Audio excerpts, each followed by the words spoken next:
Hello welcome back students. स्वागत है आपका जनरल स्टडीज़ विद अनूप के वर्मा के चैनल पे। तो हम लोग जो है हम लोगों ने एसएससी के जो डिफरेंट एग्जाम्स हैं आपके SSC CGL CHSL MTS stenographer, ठीक है, ग्रुप डी, इन सभी एग्जाम्स के लिए जो जीएस का पार्ट आता है, जनरल स्टडीज़ के पार्ट आता है, उसके जो इंपॉर्टेंट क्वेश्चन हैं उनको कवर कर रहे हैं। तो इस सीक्वेंस में हमने अभी तक दो पार्ट कर लिए हैं, दो प्रैक्टिस सेट कवर कर चुके हैं और आज हम करने वाले हैं प्रैक्टिस सेट नंबर 3। ठीक है, तो चलिए शुरू करते हैं अपने पहले क्वेश्चन के साथ।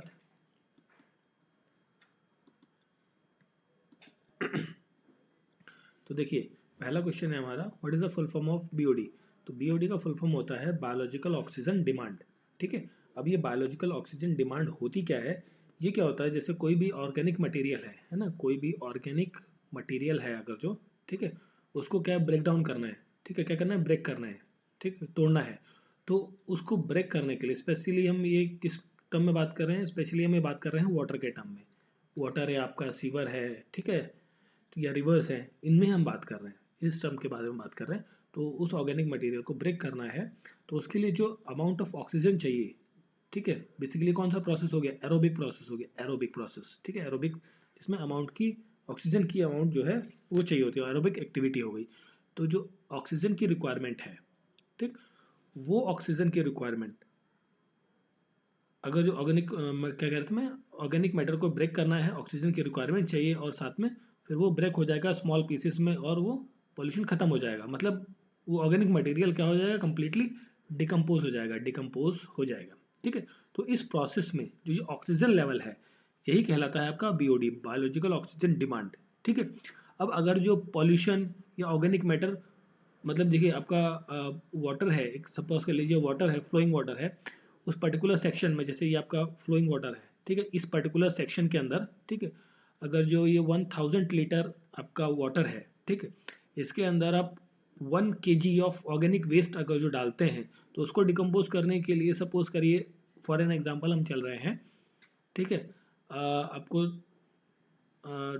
10 यूनिट कितना चाहिए, 10 यूनिट ऑफ ऑक्सीजन आपको सपोज चाहिए, ठीक है, 10 यूनिट ऑफ ऑक्सीजन आपको चाहिए। ठीक, अगर जो यहीं पर आप 1 kg के 10 kg ऑफ वेस्ट डालेंगे जो ऑर्गेनिक वेस्ट है, तो आपका जो वाटर है क्वांटिटी वो तो फिक्स है, ठीक है, बट अब आपने ये डाल दिया, अब ऑक्सीजन जब 10 किलो है तो उसको क्या है, आपको 100 यूनिट्स चाहिए होंगी आपको 10 kg के जो ऑर्गेनिक वेस्ट है उसको डिकम्पोज करने के लिए। तो क्या हो गया, ऑक्सीजन की वैल्यू बढ़ गई आपकी, ऑक्सीजन अगर जो पॉली है ना, तो जितना आप ऑर्गेनिक वेस्ट आप ऐड करते जाएंगे तो उतना ही ज़्यादा क्या है, उसको ऑक्सीजन एक्स्ट्रा चाहिए होगी उस पर्टिकुलर ऑर्गेनिक मैटर को डिकम्पोज करने के लिए। ठीक है, तो ये होता है आपका biological oxygen demand. I hope so आपको क्लियर हो गया होगा कि होता क्या चीज़ है बायोलॉजिकल ऑक्सीजन डिमांड, बीओडी।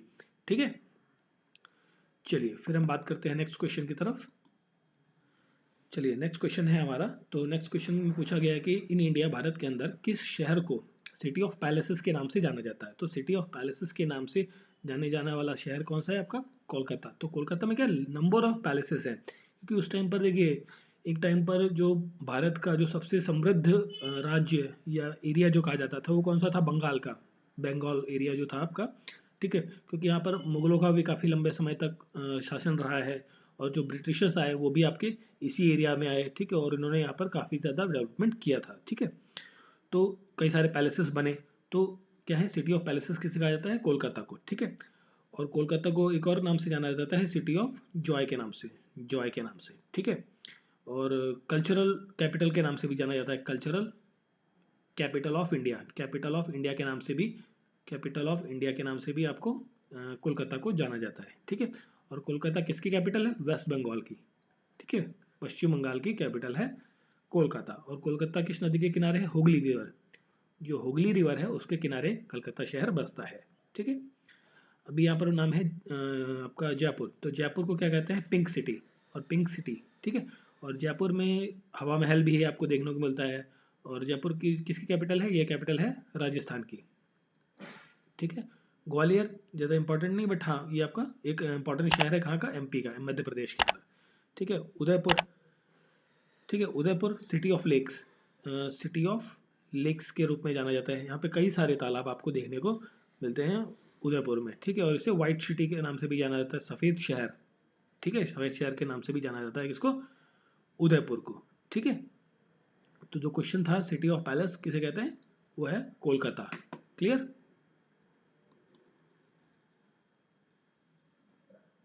चलिए फिर देखिए नेक्स्ट क्वेश्चन है, Krishna Sagar dam is located on which river. जो कृष्णा सागर डैम है बेसिकली वो कहाँ पर है, ये है कावेरी रिवर पे। कहाँ पे, कावेरी रिवर। कावेरी रिवर कहाँ पे, कर्नाटक के अंदर। कर्नाटक के अंदर जो कावेरी रिवर का पार्ट है वहाँ पर कृष्णा सागर डैम आपको देखने को मिलता है। ठीक है।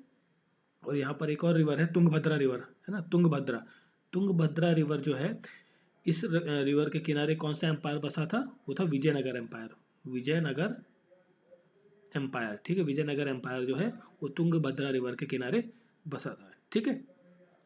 और यहाँ पर किस राजा का किस राजवंश का राज था, तुलवा वंश।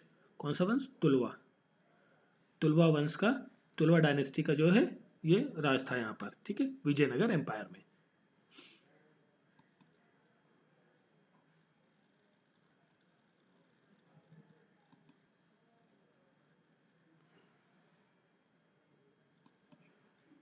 चलिए फिर देखते हैं next question, department of pharmaceutical. जो आपका फार्मास्यूटिकल डिपार्टमेंट है वो किस मिनिस्ट्री के अंतर्गत आता है, ये आता है ministry of chemical and fertilizers के अंदर। ठीक है, ministry of chemical and fertilizers के अंदर। ठीक है। और जो है health day, world health day basically कब मनाया जाता है, हेल्थ की बात कर रहे हैं ना, फार्मेसिटी मतलब हेल्थ, तो हेल्थ, वर्ल्ड हेल्थ डे जो है आपका, हेल्थ डे, विश्व स्वास्थ्य दिवस मनाया जाता है 7 अप्रैल को, एवरी डे। ठीक है। और फूड से बात कर रहे हैं तो फूड से एक चीज़ आती है FAO, food food and agriculture organization, जिसके हेडक्वार्टर्स कहाँ पे हैं, इटली के अंदर। इटली में रोम के अंदर इसके हेडक्वार्टर्स देखने को मिलते हैं। तो जो फार्मास्यूटिकल डिपार्टमेंट है वो किसके अंदर आता है, तो देखिए फार्मेसी क्या बेसिकली केमिकल सॉल्ट्स का एक डिफरेंट डिफरेंट कॉम्बिनेशन करके उनकी दवाइयाँ बनाई थी, तो वो chemical ministry of chemical and fertilizers के अंतर्गत आता है। चलिए फिर देखते हैं नेक्स्ट क्वेश्चन। नेक्स्ट क्वेश्चन है कंडना डैम। कंडना डैम कहाँ पर, किस रिवर पर सिचुएटेड है, ये पूछा गया है। ठीक है। तो जो कंडना डैम है ये आपका सिचुएटेड है माही रिवर पे। ठीक है, माही रिवर में, कहाँ पे, गुजरात में, गुजरात के अंदर। ठीक है, गुजरात के अंदर माही रिवर पर ये सिचुएटेड है। ठीक है। और माही रिवर पर एक और डैम है जिसे कहते हैं बजाज सागर डैम। बजाज सागर डैम भी आपका देखने को मिलता है। ठीक है। और वो कहाँ पर है आपका, माही रिवर पे, राजस्थान में, राजस्थान के अंदर। ठीक है। और यहाँ पर है नाम है गंगा। गंगा रिवर में, गंगा रिवर पर एक बहुत ही इंपॉर्टेंट आपको बैराज देखने को मिलता है, उसे कहते हैं फरक्का बैराज। फरक्का बैराज, और ये कहाँ पर है, वेस्ट बंगाल के अंदर देखने को मिलता है। ठीक है। और चंबल रिवर पर एक डैम मिलता है, सागर डैम, राणा प्रताप सागर डैम। ठीक है। ये आपका कहाँ है, राजस्थान के अंदर आपको देखने को मिलता है। और एक और चंबल रिवर पर डैम है जवाहर सागर डैम। जवाहर सागर डैम ये भी आपका राजस्थान में है। ठीक है। और एक है गांधी सागर डैम भी आपको देखने को मिलता है, कहाँ पे, चंबल रिवर के ऊपर। ठीक है। अब जो ये तापी रिवर है, तापी रिवर पर एक डैम है, इसका नाम है उकाई डैम। ठीक है। और ये कहाँ पर है, गुजरात में। ठीक है, गुजरात के अंदर उकाई डैम आपको तापी रिवर के ऊपर देखने को मिलता है। ठीक है। और तापी रिवर के किनारे कौन सा शहर बसता है, सूरत। और सूरत को क्या कहते हैं, डायमंड सिटी के नाम से जानी जाती है। ठीक है। और इंडिया की जो बहुत बड़ी डायमंड माइंस बेसिकली है ना, हीरे की खदान, डायमंड माइंस, जो माइंस हैं वो कहाँ पर देखने को मिलती हैं, वो मिलती हैं पन्ना माइंस में। पन्ना माइंस। ठीक है। और पन्ना माइंस कहाँ है, पन्ना माइंस और पन्ना बायोस्फीयर रिजर्व ये कहाँ पर है आपका, MP के अंदर, मध्य प्रदेश के अंदर आपको ये देखने को मिलते हैं। ठीक है। तो जो क्वेश्चन था आपका, उसका करेक्ट आंसर है माही रिवर। ठीक है। चलिए देखते हैं फिर क्वेश्चन है, the first Indian Hindi scholar of the Mughal period. जो मुगल पीरियड है उसमें उस टाइम पर जो पहले भारतीय हिंदी स्कॉलर कौन थे, ठीक है, वो थे मलिक मोहम्मद जैसी। ठीक है। तो इसका जो करेक्ट आंसर है वो क्या है, मलिक मोहम्मद जैसी। ठीक है। अब इनसे रिलेटेड कुछ इंपॉर्टेंट फैक्ट्स हैं। तो जैसे जो आपकी पद्मावत है, पद्मावत जो आपकी एक मूवी भी आई थी रणवीर सिंह और दीपिका पादुकोण की, है ना, तो ये पद्मावत जो एक स्टोरी है, मतलब जो कहानी है, लिखी गई बुक, वो लिखी गई है मलिक मोहम्मद जैसी के द्वारा। ठीक है। जिसमें शेरशाह सूरी, ठीक है, इन सब, और जो रानी पद्मिनी, अलाउद्दीन खिलजी, राणा रतन सिंह, इन सब के बारे में बात करी गई है। ठीक है, इसमें अब नाम आया शेरशाह सूरी का, शेरशाह सूरी, ठीक है, सूरी, ठीक है। तो शेरशाह सूरी का जो मकबरा है वो कहाँ पर है? सासाराम, बिहार के अंदर, बिहार के अंदर सासाराम नाम की जगह है, वहाँ पर शेरशाह सूरी का मकबरा देखने को मिलता है। ठीक है, चलिए उसके बाद फिर एक नाम है अब्दुल रहीम। अब्दुल रहीम को कहा जाता है खाने खाना। क्या कहा जाता है? खाने खाना। ठीक है, और इन्होंने क्या लिखा था? अब्दुल रहीम में बाबरनामा, बाबर नामा नाम की पुस्तक लिखी थी, जो क्या है बेसिकली बाबर की जो बायोग्राफी है वो लिखी गई है इनके द्वारा। और तुझके बाबरी, ठीक है, तो तुझके बाबरी, तुझके बाबरी नाम की भी पुस्तक अब्दुल रहीम के द्वारा लिखी गई है। ठीक है, और इसमें ये किस लैंग्वेज में लिखी गई है? ये लिखी हुई है पर्शियन लैंग्वेज में, पर्शियन लैंग्वेज में। ठीक है, पर्शियन लैंग्वेज में। और फिर इसमें नाम है चंद बरदाई। ठीक है, बरदाई, ठीक है, चंद बरदाई। ये क्या थे? कोर्ट पोएट थे, कोर्ट पोएट, राजकवि बेसिकली, है ना, राजकवि, हिंदी में कहते हैं राजकवि, राजकवि। ठीक है, कहाँ पर? पृथ्वीराज चौहान के काल में, पृथ्वीराज चौहान जो थे उनके राजकाल में ये कोर्ट कवि थे। ठीक है, तो ये कई सारी चीज़ें हो गई इस क्वेश्चन से रिलेटेड। जो हमारा क्वेश्चन था हिंदी स्कॉलर, वो मुगल पीरियड में कौन थे? मलिक मोहम्मद जयसी, इन्होंने पद्मावत लिखी थी। ठीक है, चलिए फिर आगे बढ़ते हैं। तो देखिए नेक्स्ट क्वेश्चन है हमारा, क्वेश्चन ये पूछा है कि the outermost layer of sun, जो आउटर मोस्ट लेयर है सन की, वो क्या कहलाती है? ठीक है, तो उससे पहले एक छोटा सा डायग्राम बना लेते हैं, उसको समझ लेते हैं। देखिए ये कोर हो गया है, ये इनर पार्ट क्या हो गया? कोर। ठीक है, ये सन है, सन का हम डायग्राम बना रहे हैं। उसके ऊपर ये वाला जो एरिया है, ठीक है, रेडिएशन एक्टिव जोन कहते हैं इसे। क्या कहते हैं? Radiation active zone. ठीक है, उसके बाद ये जो सबसे ऊपरी सतह है, outermost part of the sun, इसको तीन लेयर्स में बांटा गया है। और उन तीनों पार्ट्स के बारे में हम देखते हैं। जो सबसे ऊपर का है वो है कोरोना। ठीक है, ये अभी वाला कोरोना नहीं है, कोविड-19 का नहीं है, ये कोरोना है। ठीक है, और उसके नीचे आता है क्रोमोस्फेयर। क्रोमोस्फेयर आपको देखने को मिलता है। और वे थर्ड लेयर जो आती है वो आती है फोटोस्फेयर की। ठीक है, तो इस क्वेश्चन में पूछा गया था आउटर मोस्ट लेयर। देखिए सबसे ऊपर की लेयर कौन सी हो गई? कोरोना। तो क्वेश्चन का करेक्ट आंसर क्या है? कोरोना। अब जब हम क्रोनोलॉजी की बात करें तो कोरोना पहले पे आ गया, फिर क्रोमोस्फेयर दूसरे पे आ गया, फिर फोटोस्फेयर तीसरे पे आ गया। ठीक है, और ठीक है, ये सारी चीजें हो गई इस क्वेश्चन से रिलेटेड। अब देखिए लिथोस्फेयर क्या होता है? देखो लिथ का मतलब होता है सॉलिड, ठीक है, या rigid part, Rocky part of earth, या कह ले, है ना, रॉकी पार्ट ऑफ अर्थ, है ना, जो सॉलिड पार्ट है, रॉक्स हैं, प्लेट्यू है, वो सब। ठीक है, वो क्या होता है? लिथोस्फेयर। जहाँ देखिए जो आपका अर्थ है, ये अर्थ है, थोड़ा टेढ़ा मेढ़ा हो गया, यहाँ पे देखते हैं, ये अर्थ है आपका। ठीक है, तो अर्थ के ऊपर जितना भी ये सॉलिड पार्ट है ना, अर्थ के ऊपर वाला जितना सॉलिड पार्ट है वो क्या कहलाता है? लिथोस्फेयर कहलाता है। ठीक है, सारी चीज आपको आई होप सो क्लियर हो गई होंगी। तो जो हमारा क्वेश्चन था आउटर मोस्ट लेयर ऑफ सन, वो क्या आता है? कोरोना कहलाता है। ठीक है, क्लियर। चलिए फिर देखते हैं नेक्स्ट क्वेश्चन।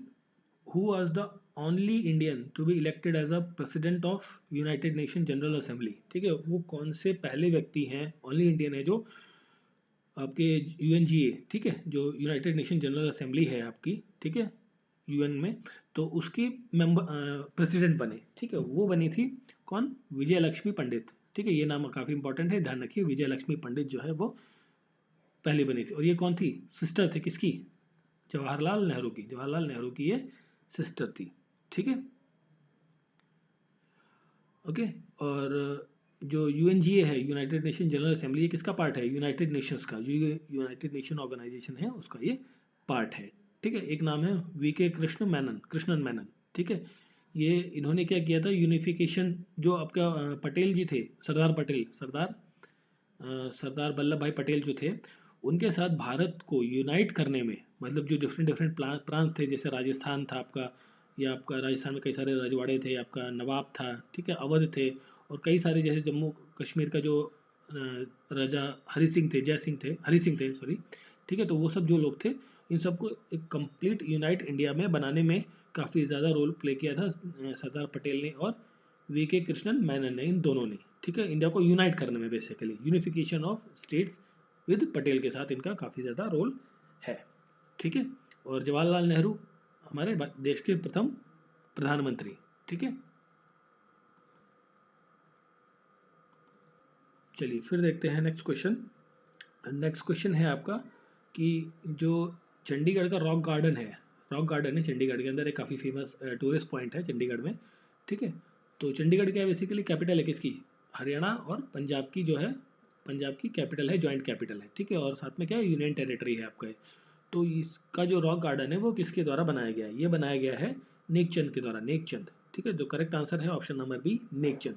और ये कब बनाया गया था, 1957 में, 1957 में। ठीक है, और चंडीगढ़ को ठीक है ड्रीम ऑफ सिटी कहा गया किसके द्वारा, ड्रीम ऑफ सिटी कहा गया किसके द्वारा, ड्रीम ऑफ सिटी कहा गया किसके द्वारा, जवाहरलाल नेहरू के द्वारा, पंडित जवाहरलाल नेहरू के द्वारा ड्रीम ऑफ सिटी कहा गया। ठीक है, और चंडीगढ़ को बसाने वाले जो आर्किटेक्चर थे, ठीक है, वो कौन थे, ली कॉर्बूसियर। ठीक है, ली कॉर्बूसियर। और इसे सिटी ऑफ ब्यूटीफुल भी कहा जाता है, किसको, चंडीगढ़ को सिटी ऑफ ब्यूटीफुल। ठीक है, चलिए फिर देखते हैं नेक्स्ट क्वेश्चन हमारा। एल्प्स माउंटेन रेंज जो है वो लोकेट करते हैं किस कॉन्टिनेंट में, एल्प्स माउंटेन।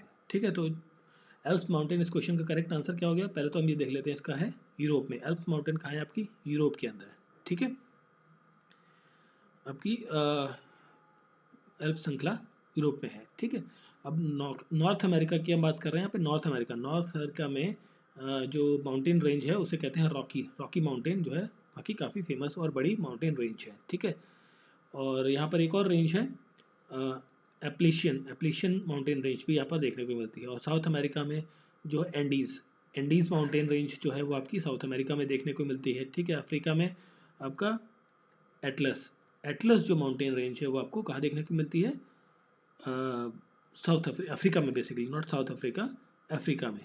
ठीक है, ये तो हो गई इन कॉन्टिनेंट्स की बात। अब हम बाकी कॉन्टिनेंट्स को भी देख लेते हैं। जो रशिया आपका आता है, रशिया, तो रशिया में कौन सी माउंटेन रेंज देखने को मिलती है, उरल माउंटेन्स रशिया में। और हिंदू खुश जो माउंटेन रेंज है वो इंडिया और पाकिस्तान इन दोनों के बीच में देखने को मिलती है। ठीक है, और कुल्लू माउंटेन रेंज कहाँ देखने को मिलती है, नॉर्थन पार्ट ऑफ हिमालय, जो हिमालय का नॉर्थ पार्ट है वहाँ पर देखने को मिलती है। ग्रेट हिमाद्री रेंज, ठीक है, ये आपको देखने को मिलती है। ठीक है, और एक रह गया आपका ऑस्ट्रेलिया, है ना, ऑस्ट्रेलिया कॉन्टिनेंट। ऑस्ट्रेलिया में आपको क्या देखने को मिलता है, यहाँ देखने को मिलती है ग्रेट डिवाइडिंग रेंज आपको देखने को मिलती है कहाँ पर, ऑस्ट्रेलिया के अंदर। ठीक है, तो यहाँ पर और ऑस्ट्रेलियन एल्प्स माउंटेन रेंज भी आपको देखने को मिलती है। ठीक है, तो ये कई सारी रेंजेस हो गई जो अलग अलग कॉन्टिनेंट्स में काफ़ी ज़्यादा बड़ी बड़ी माउंटेन्स रेंजेस हैं। ठीक है, एक और इम्पॉर्टेंट रह गई इसमें, एक नाम है ड्रैकेंसबर्ग माउंटेन रेंज जो है, ये कहाँ पर देखने को मिलती है, ये मिलती है देखने को साउथ अफ्रीका के अंदर। ठीक है, एटलस तो आपके अफ्रीका में है, बट पूरे अफ्रीका में है कई जगह। तो साउथ अफ्रीका की जो सबसे बड़ी माउंटेन रेंजेस है वो है ड्रैकेंसबर्ग। क्लियर, तो एल्प्स माउंटेन कहाँ पर है आपकी, यूरोप में। क्लियर, तो ये थे आपके एसएससी का जो प्रैक्टिस सेट लगा रहे हैं हम, उसके 10 मोस्ट इंपॉर्टेंट एमसीक्यूज। ठीक है, जिसका पार्ट 3 हमने कवर किया है। तो अगर जो आपको वीडियो अच्छा लगा हो तो प्लीज़ फॉरवर्ड ज़रूर करें अपने दोस्तों के साथ, शेयर भी करें, और लाइक सब्सक्राइब ज़रूर प्रेस करें। ठीक है, bell icon. So thank you for watching, मिलते हैं नेक्स्ट वीडियो में।